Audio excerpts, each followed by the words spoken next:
Good morning.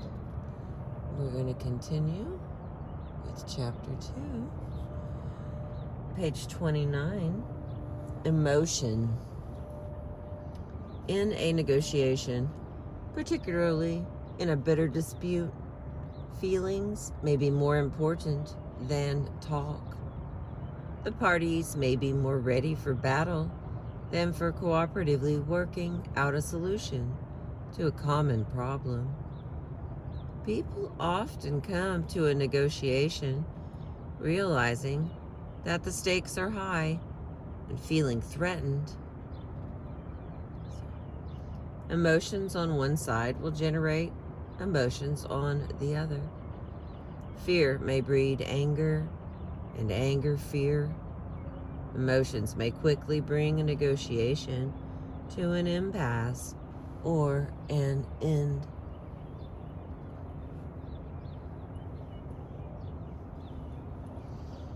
Okay, first, recognize and understand emotions, theirs and yours. Look at yourself during the negotiation. Are you feeling nervous? Is your stomach upset? Are you angry at the other side? Listen to them and get a sense of what their emotions are. You may find it useful to write down what you feel.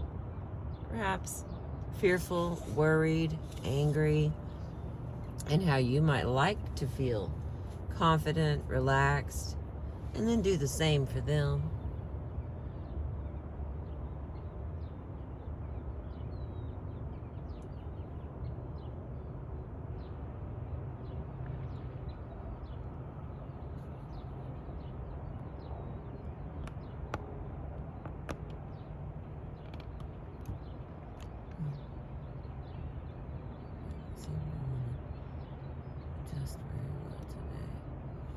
Okay.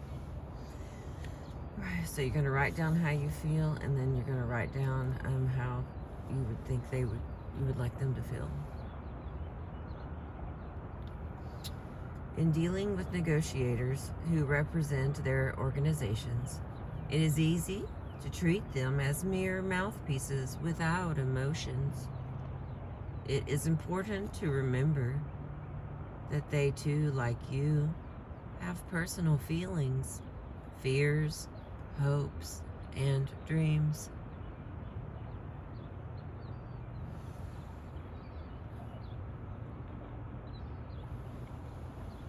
Okay, the birds got me there. Sorry about that. Their careers may be at stake. There may be issues on which they are particularly sensitive, and others on which they are particularly proud. Nor are the problems of emotion limited to the negotiators. Constituents have emotions too. A constituent may have an even more simplistic and adversarial view of the situation. Ask yourself, what is producing the emotions? Why are you angry? Why are they angry?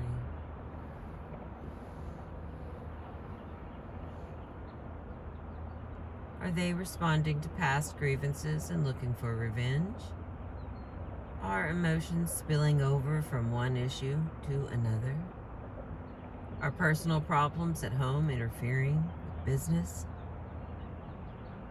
In the Middle East negotiation, Israelis and Palestinians alike feel a threat to their existence as peoples and have developed powerful emotions that now permeate even the most concrete, practical issue, like distribution of water in the West Bank, so that it becomes almost impossible to discuss and resolve.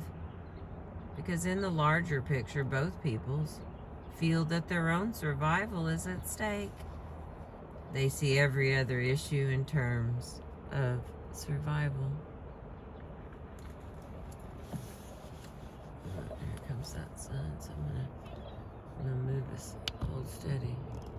You get dizzy or move. Alright, come on. This way. Okay, hang on.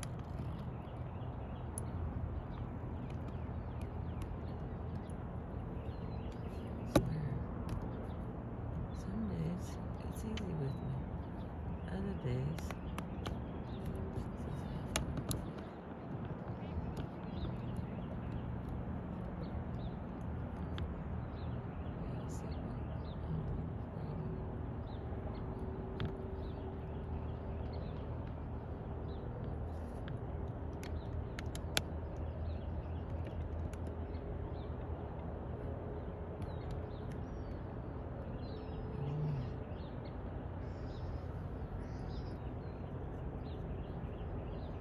there we go.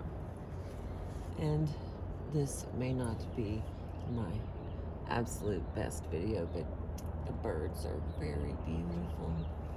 I wish you were here. Okay. Make emotions explicit and acknowledge them as legitimate. Talk with the people on the other side about their emotions. Talk about your own. It does not hurt to say, you know, the people on our side feel we have been mistreated and are very upset. We're afraid an agreement will not be kept, even if one is reached. Rational or not, that is our concern.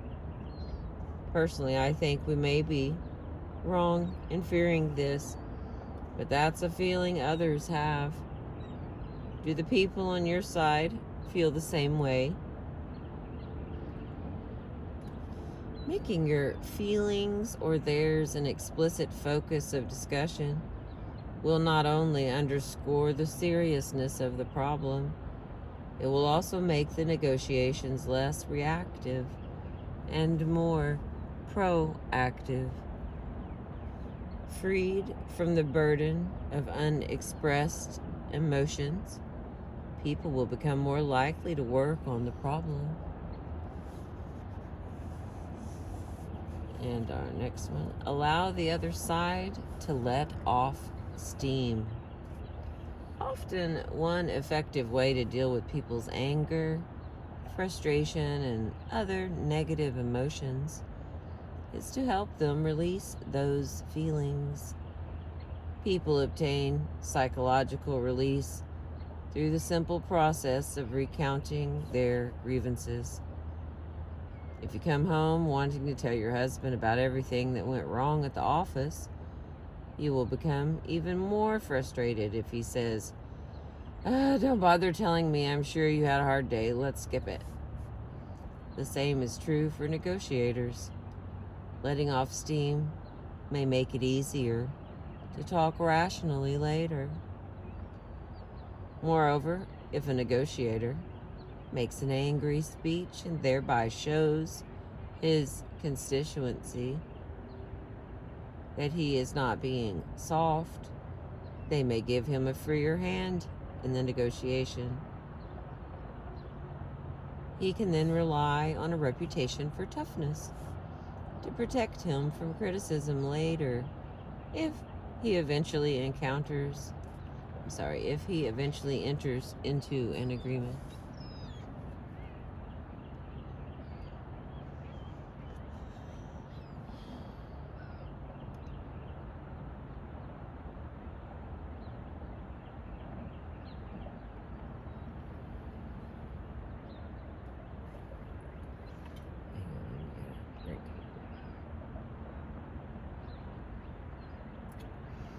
Okay. Hence, instead of interrupting, I swear they just make up words. Hence, instead of interrupting, this word is P-O-L-E-M-I-C-A-L.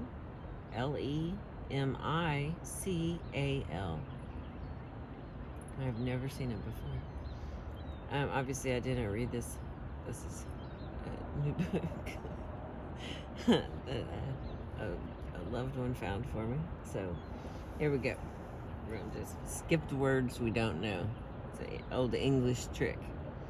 Hence, instead of interrupting speeches or walking out on the other party, you may decide to control yourself. Sit there and allow them to pour out their grievances at you. When you are listening, such occasions may release their frustration as well as the negotiators.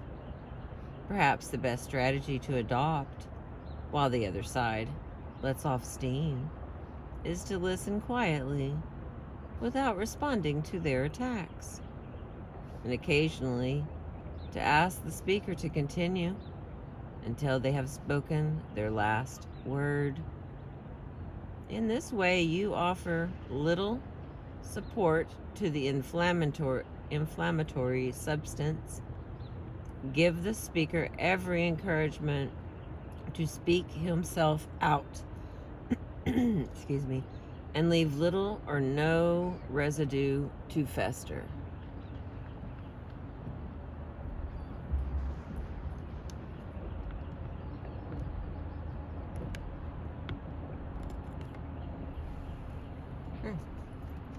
See now, my window is causing problems. Okay.